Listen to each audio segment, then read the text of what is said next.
আজকে আমরা পড়ব ক্লাস 10-এর সোশিয়াল সায়েন্সের হিস্ট্রির ফার্স্ট চ্যাপ্টারটির নাম হলো partition of Bengal and Swadeshi movement. চলো let's start. The partition of Bengal is one of the most important chapters in the freedom struggle of India. The partition, which occurred during the reign of Lord Curzon 1899 to 1905, is a historic event in the political history of India. The creation of two states by dividing the vast Bengal province stirred a national struggle against the British rule in whole India. The event is known as the second important political upheaval in India after the Sepoy Mutiny in 1857.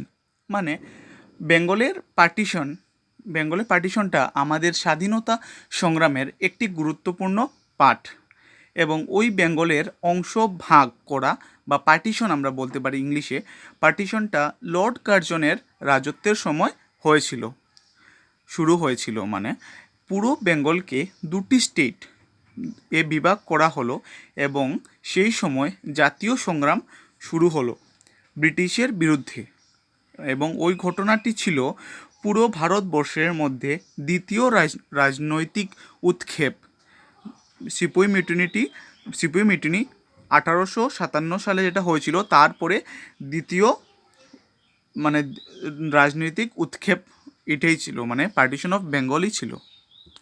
In the last part of the 19th century and in the beginning of the 20th century, the national movement became very strong in the Bengal province.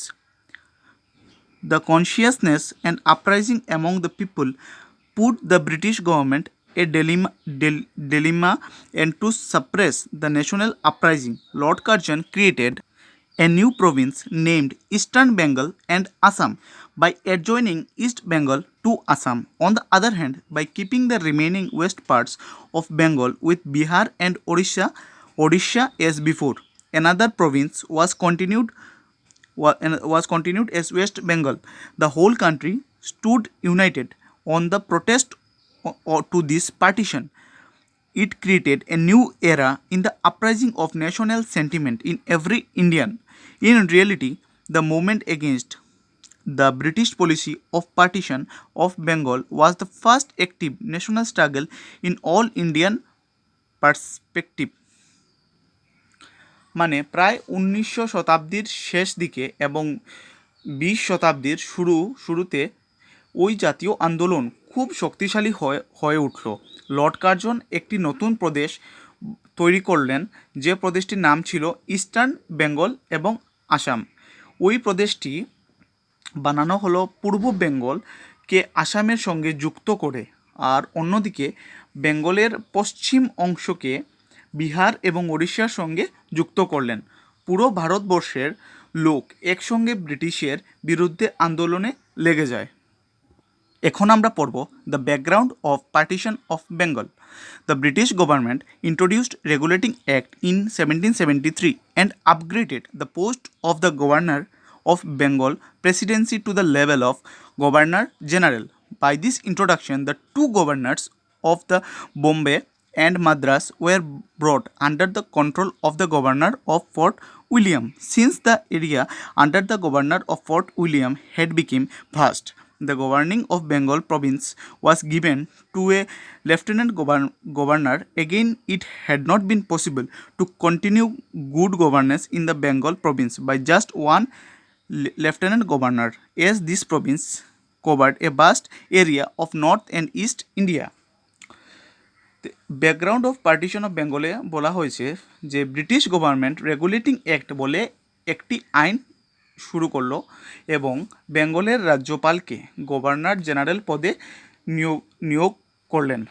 এই সময় দুইজন রাজ্যপাল, বোম্বে এবং মাদ্রাসের রাজ্যপালকে fort William এর নিচে নিয়ন্ত্রণ করা হলো। ওই সময় ফোর্ট উইলিয়াম এর রাজ্যটা বড় হলো, আবার এইটা সম্ভব ছিল না একজন লেফটেন্যান্ট গভর্নরের পক্ষে পুরো বেঙ্গল প্রদেশকে শাসন করা অসম্ভব হয়ে দাঁড়ায়। After the Sepoy Mutiny in 1857, the British took steps to reform the Indian administrations, and the partition of Bengal was also included in this process. After the discussion between the government of England and India, the decision was taken to disjoin a vast area of East India from Bengal. Keeping the view in mind, on 7th February 1874, the state of Assam was created by including 6 districts from Brahmaputra Valley, namely Gwalpara, Kamrup, Nagaon, Darang, Lakhimpur, and Sibsagar, with Khasiya Jaintia hills, Naga Pahar, Garo Pahar, Kachar, and Sihotto. Total area 54,100 square mile. Population 41,50,000. The post of a chief commissioner was created for this new state, and Colonel R. H. Kittings was given the charge of the state 1874 to 78. According 1874 to 78, তাহলে 1857 সালের সিপুই mutiny যুদ্ধের পর British Indian অ্যাডমিনিস্ট্রেশনকে change করার পদক্ষেপ নেয় এবং partition of Bengal ওই পদক্ষেপে ইনক্লুডেড ছিল। এবং 7ই ফেব্রুয়ারি 1874 মানে 74 সালে আসাম গঠিত করা হলো ব্রিটিশের দ্বারা, এবং 6টা ডিস্ট্রিক্ট ব্রহ্মপুত্র ভ্যালি থেকে ইনক্লুড করা হলো, যেমন গোয়ালপাড়া, কামরূপ, নাগাঁও, দারাং, লখিমপুর আর শিবসাগরকে ইনক্লুড করা হলো ব্রহ্মপুত্র ভ্যালি থেকে আসামের সঙ্গে। আর খাসিয়া জয়ন্তিয়া হিলস, নাগা পাহাড়, গারো পাহাড়, কাচার এবং শ্রীহট্টকেও জয়েন করা হলো।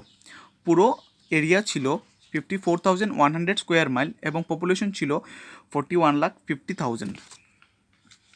এবং আর এইচ কিটিংসকে আসামের নতুন স্টেটের জন্য চিফ কমিশনার পদে নিয়োজিত করা হলো।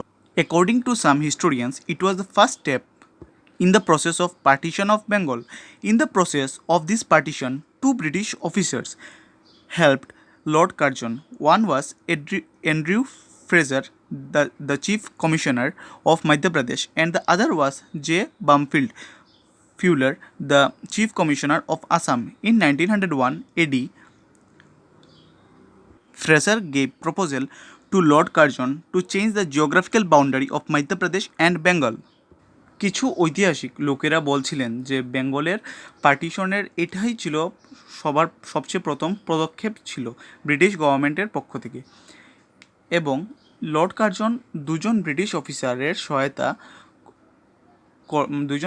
অফিসার লর্ড কার্জনকে সহায়তা করলেন এই পার্টিশনে।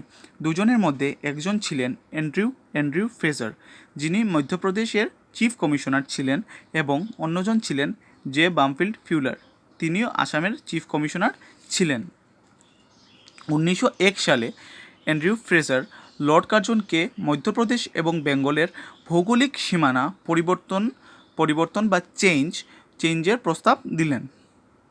Fraser mentioned the increasing population of Bengal, which was 7.8 crore at that time, and he proposed to disjoin Odisha and Sambalpur from Bengal and to annex to Madhya Pradesh. At the same time, Fuller also proposed to annex Chattogram to Assam with a view to expanding the tea business. Lord Curzon studied 2 proposals of them, and finding it pragmatic, he expressed his desire to implement this. Fraser Lord কার্জনকে বেঙ্গলের population মানে জনসংখ্যা বাড়ার কথা বললেন, এবং ওই সময় জনসংখ্যা ছিল 7.8 crore পপুলেশন ছিল বেঙ্গলের, ঠিক আছে। এবং ফ্রেজার প্রস্তাব দিলেন ওড়িশা এবং সাম্বালপুরকে ডিসজয়েন মানে বিচ্ছিন্ন বা করার জন্য বেঙ্গল থেকে। সেই সময় লর্ড কার্জনকে ফিউলারও প্রস্তাব দিলেন যে চট্টগ্রামকে আসামের সঙ্গে এড বা যুক্ত করার জন্য, কারণ চট্টগ্রামকে যদি এড করলে চা পাতার ব্যবসাটা আসামের বাড়বে, এবং বাড়লে সেটা রেভিনিউও বাড়বে। তাই ওই জন্য তিনি লর্ড কার্জনকে আসামের সঙ্গে চট্টগ্রামকে যুক্ত বা এড করার প্রস্তাব দিলেন লর্ড কার্জনকে, ঠিক আছে। লর্ড কার্জন দুজনের প্রস্তাবকেই দেখলেন এবং অনুমতি দিলেন। তাহলে আমরা আজকে এতটুকুই পড়লাম, আর এই চ্যাপ্টারের রেস্ট পার্ট আমরা আমাদের নেক্সট ভিডিওতে পড়ব। আশা করি তোমরা সবাই বুঝেছো।